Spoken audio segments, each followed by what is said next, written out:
Mas. Pikantuk gungan nggih. Nanti sampeyan karo Mbah Gungan kok. Lah kuwi ya kaya wong tuane dhewe kok. Ora sak tenan kaya Banten. Nyangoni anake iki sak lugune to. Nggih.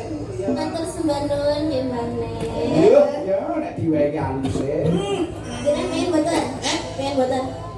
Aku tak kuku wae yo. Nggih Mbah Nen menika nyuwun kodamune. Oh, yen kodamune. Nah, Cik Ode. Lah iki ya wis kaya bapakmu neh nek kuwi. Oh ya wis ora sambung. Haus gede isin to. Ngono ae kok ya. Nggih. Nen. Kae pasen kopral kae. Iki Mbah Nen kopral lek iki Mbah Nen dadi wedhus.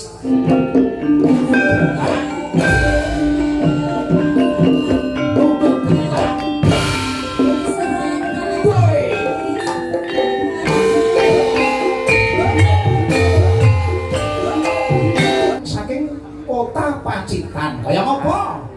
Jogete kaya ngopo sepak terjane. Ah. Walang kakek Duk. Yo.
Sugeng dalu kang gareng Wilujeng dalu kacange Ki Marsudi Bawa Leksana.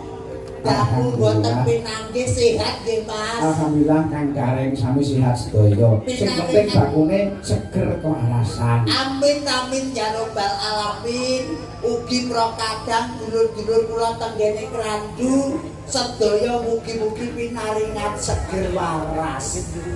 Kula iki dalu menika wujude syukur ngarsanipun Gusti Kang Maha Agung kebak ing kamulyan menika panjenenganipun Rama Jemani anggenipun tasakuran menika temu wahyuning jodoh Mas. Temu wahyuning jodoh sepisan kanggo sak lawase Muga-muga dados keluarga ingkang sakinah mawaddah warahmah. Amin. Amin amin kang gareng. Jan ruang sapuran kok rong minggu mawon kali jenengan kangen kula mboten ngubung. Nggih. Gara-gara lombok larang wayangan ya arang-arang. Gara-gara parine larang tanggapan ya arang-arang.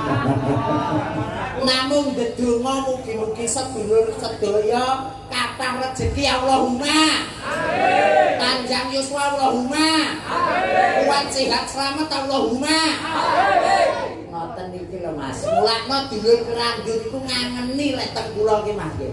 Paribasane sing rada tuwa dadi bapak, aku sing enom dadi adikku lan anak-anakku. Iya pancen ngono Kang Gareng. Nggih, jan tenan. Ugi Kang Gareng niku wau. Wah, Sinoman.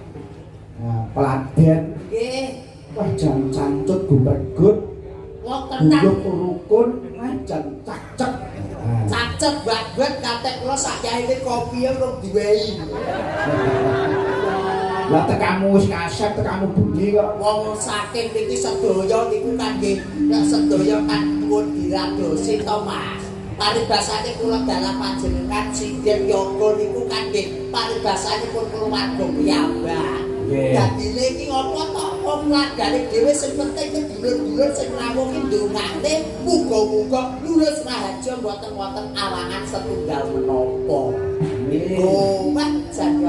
Putrane Pak Jemani niku kalih Mas. Nggih. Lanang karo wedok.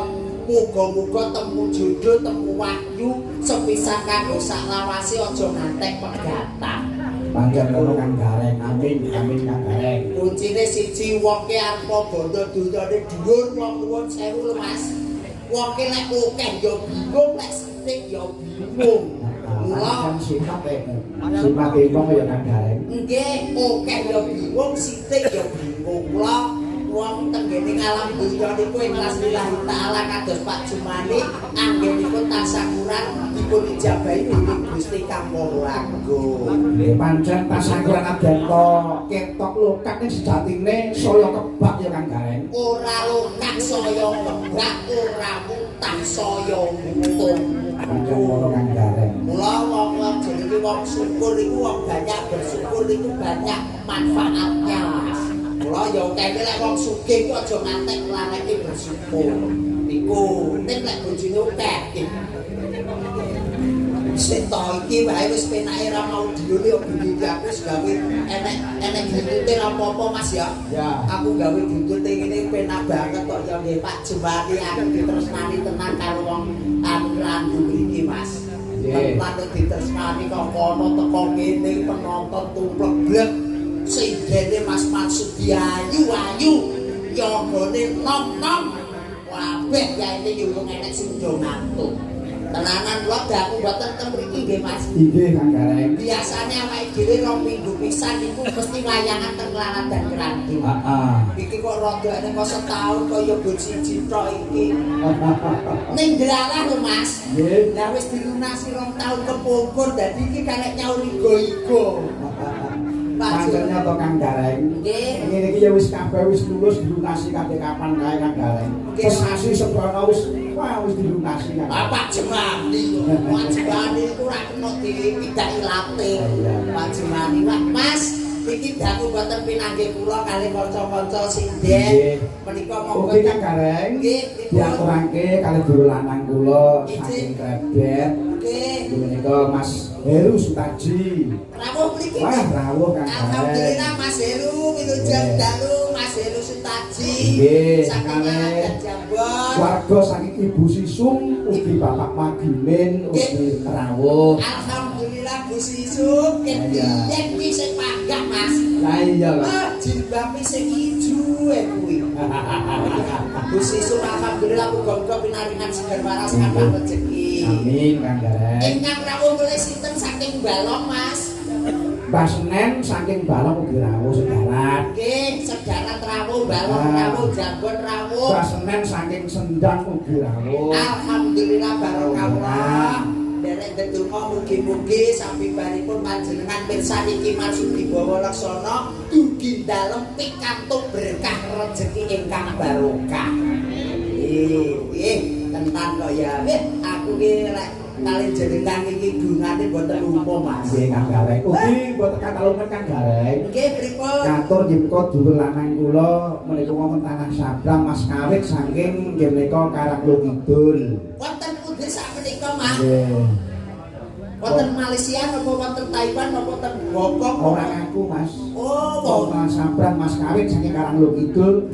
Wes menika nyuwun lakon mangke. Nggih, mengke di pinangkani setunggal bapak setunggal. Nggih. Jan tenan kok ya 1 2 3 4 5 6 7 tenan. Sing dene jenengan ki nyenengne Mas. Nggih, pokoke nyuwun kabeh Kang Gareng. Nyunyur kabeh ya ayu-ayu kabeh. Jantoke Cantik-cantik kabeh sekolahe ya dhuwur-dhuwur kabeh. Kabeh do sekolah, do kuliah. Di sing kene dhewe iki Gabon mana telu. Bose.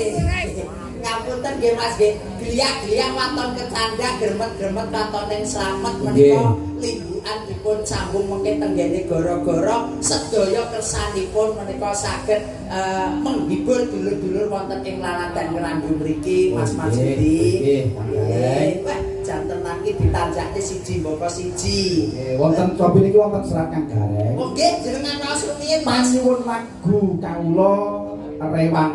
Nggih. Anteping ati.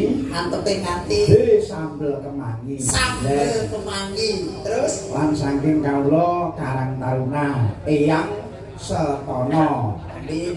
Muga-muga tetep guyub agawe santosa. Amin. Wonten arih pepeling. Pepeling dipun pinangkani. Nggih. Wah, jaketan kok ya. Ditanjakne setunggal bapak setunggal nggih, Mas. Maksudi. Nggih, niki penake. Kopi Kang Gareng. Nggih, pripun? Iki saderipun Mbak Mutiara. Iji. Monggo Siap. rumiyin. Nggih. Monggo, langsung. Yuk, Pak Mutiara. Sabto Arko.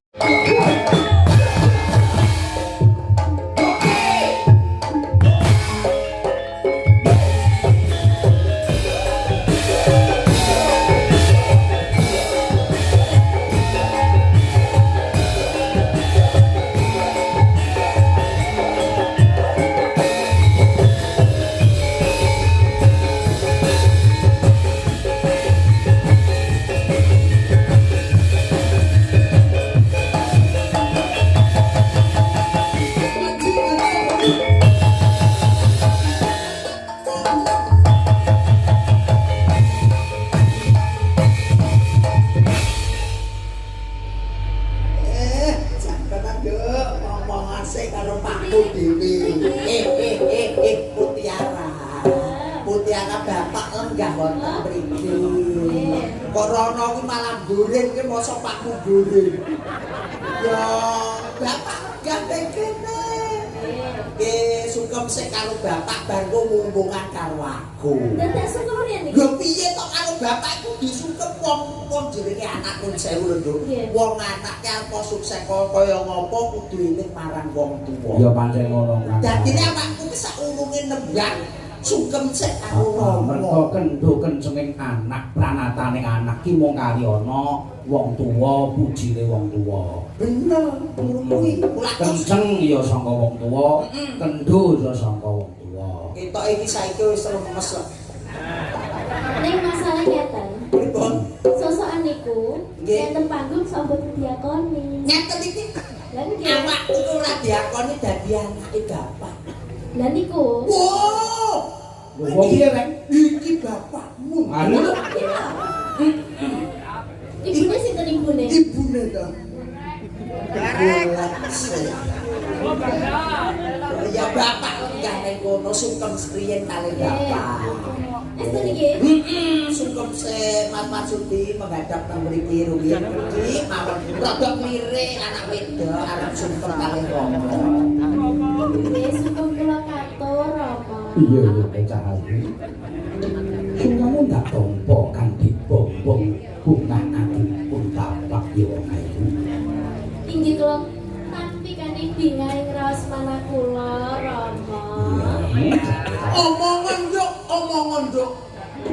Pripun? Pun kakang aku arep kersa karo seliramu. Wajak misalnya. Maratuwa kereng iki. Put Mutiara. Dalem. Moh aku dadi maratuwa bapakmu moh aku. Lha pripun? Lah aku mesti diorot-orot tok. Wayah manten tadi kabeh kon nyukupi aku ora koyo Pak Jumandi. Mutiara, Dalem. kowe wis katon gede. Nggih. Ya, apa-apamu disawangku sarwa gede. Sing hati-hati ya Cahayu. Njok Mutiara. Dalem. Tak pek njok tek musuh. Hus. Ngomong gede terus kono kier-kier saja iki kok. Orang tua kok sok galak koyo gitu. Njok Mutiara. Nggih, dalem. Niki sowan teng dalemipun Rama Jumandi. Nggih, kalian Ibu Ibu lali jenenge Tati. Nggih Bu Tati. Bukati. Bu Kati. Menika kajate apa, Nduk? Tasyaturan pernikahan. Lah dongakno mumpung mandi-mandi iki pun sawakku ndongake mantek. Lah. Nggih, sing pasti mugi-mugi samawat. Terus Sakinah. mawaddah warahmah. Terus rezekinipun nggih lancar barokah. Amin, amin ya rabbal alamin. Terus enggal Pinak momongan. nggih leres. Ya dadine nek wis duwe momongan awake dhewe sing duwe gandulane ngati ya Nduk ya. Kaya awake dhewe kae. Kapan? Lagi kapan tuh? Rek, Apa? gandulan nanti gandulan piye maksudmu? Ya tegese ke gandulane ngati iki kunci ning urip iki ning ngatak. Ngono lho Mas. Gandulane ati ora ngendi rek? Nduk. Rada-rada sing tak duduhi gandulan. Halo. Masem kok Ojo kurang ajar rek. Nggih, ayo gliak-gliak wae dhewe nyambut gawe terus ki gawe lelagon sing jumbo karo kawontenan. Nggih. Lagune apa? Coba Kang Gareng. Iki kula nyuwun cocok karo swasana. Nggih. Kelinci ucul. Kelinci muncul. Niki mugi kula aturaken wau wonten sing nyuwun sesideman, terus Nggih. kuning, Ya. terus kanolong. Heeh. Niku saking Mas Udin etan puskesmas, so sampun TF. Maksudnya enggak? Nggih sampun enten sing masuk. Oh, tempe ngapamu? Nggih. Aku jaluk. Nggih dene saged dipendhet. Oh, awak iki teramu ya. Iki dhewe apa, Dok? Kelinci muncul. Deres sesideman saking kelinci ucul. Iki yo TF rek. Kok TF? TF napa? Lho. Mas, iki malam Senin ora malam Jumat kosong TF kono. Tanggapan arang-arang ngomong-ngomong nyawa. Ya. Nggih kula aturaken sugeng dalu banen. Nggih, Banen, alhamdulillah rawuh. Setia nenggani kula. Nggih, to Banen ki wong dimanapun ki maksud dibawa sono lek itu dia pasti datang. Kencane Banen nggih, Banen bakune ketok enak. Moga. Ngubengi kutha niku nggih. Nggih. Yuk, kelinci ucul Mbak Mutie arah. Monggo. Pada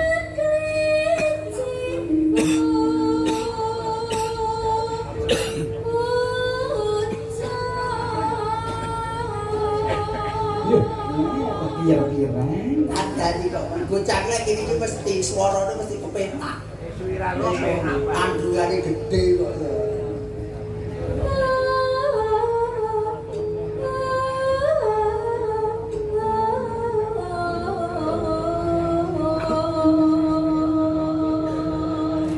Biyen cilik lho rek. Nggih, tenan biyen nek kene minta undang mono ae. Saiki mari sarwa gede. Aku saiki ra wani blas aku dilirik itu wis mamput kok. Ayo Nduk terus.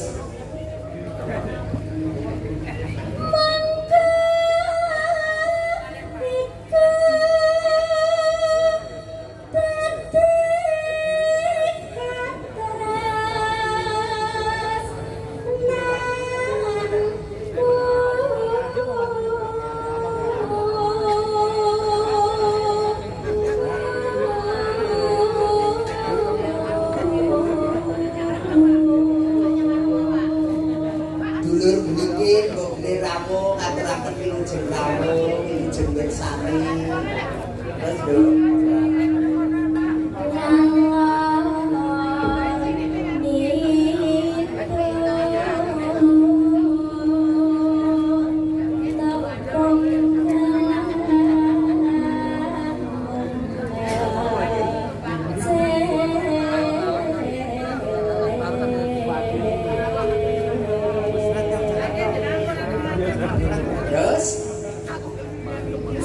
Iya.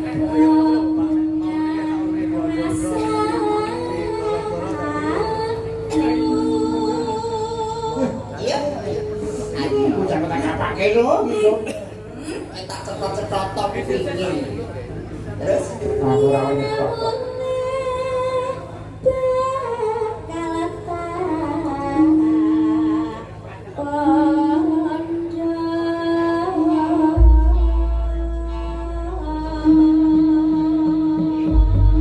langgam kelinci kucing. Monggo, Mbak Mutiara.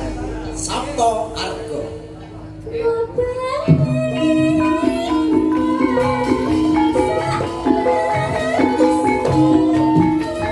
Thank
dadi sing ngalor lho. Ngalor iku ngendi? Nengen. Oh, mriki. Ya ngiwa. Ya nengen. Ya ngiwa. Mriki kuwatan ternyata.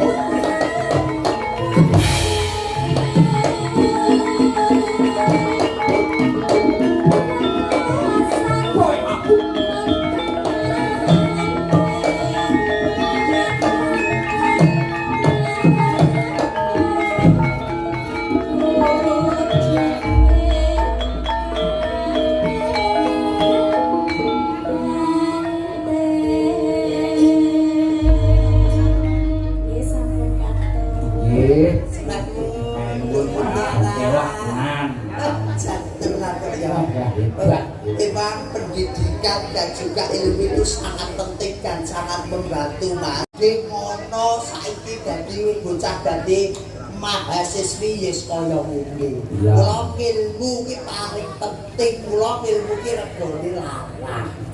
Iki kula aja latek dimostrasi kaya jaman biyen. Bocah SD terus diplayoni ning luar negeri.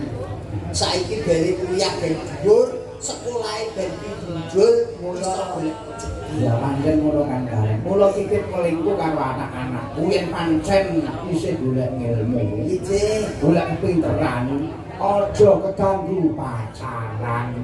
Bapak, Romo, Ibun, niki wonten panggilan. mau panggilanipun? panggilan ngono apa? Saking biasane. Oh, sing Bang Sinen. Panggil napa nduk kayu? Napa nduk mutiare kok sajane kok baru gotrok, ndok mlayu ngono. Pikantuk bungan, Oh, Mas. pikantuk bungan nggih. Nanti sabar karo Mbah Sinen kok. Lah kuwi ya kaya wong tuane dhewe kok. Ora sak tenan kaya Banten. Nyangoni anake iki sak lugune kok. Nggih. Matur sembah nuwun nggih Mbane. Yo, yo nek diwehi aluse.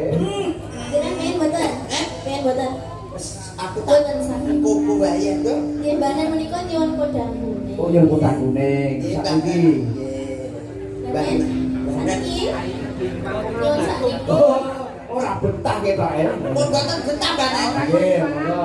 Yo kotak kuning. Nggih, langsung podang kuning. Nggih. Minangkani menika pamundutan Mbah Nen saking Laladan. Saudara. Nggih. Sing brengose kandel niku. Ayo, mesti Mbah Nen. Ning lek sing gundul kene cemul ya murin. Yaene wis turu. Panggilan malih Bapak. Pripun niki? Panggilane sapa yo? Sapa lho? Oh. Ya yo jam tanane romo. Ayo Mbak Senen. Kayak Mbak Senen saking Sembilan. Cikode. Lah iki ya wis kaya bapakmu neh nek kuwi. Ya wis ora sambung. Haus gede isin kok. Ngono ae kok ya. Nggih. Senen. Kae pasen kopral kae. Iki Mbah Nen kopral lek iki Mbah Nen bakul wedhus Nyuwun Blitar menika. Blitar. Wah, wah. Podang kuning nyang Blitar. Nggih, langsung mawon nggih niki digabung nih. Nggih, sak cekape niku kathah seniwati saking Mas Marsudi Bawalaksana. Nggih. Mbak Hani saking Tulung Tulung Agung nggih wonten wah jugete mengkelok gareng. Lah nomo nek ati urung munggah wis to. Engko wis to. Ayam Langsung. monggo. Podang kuning. Monggo. Sapa?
sembah nuwun.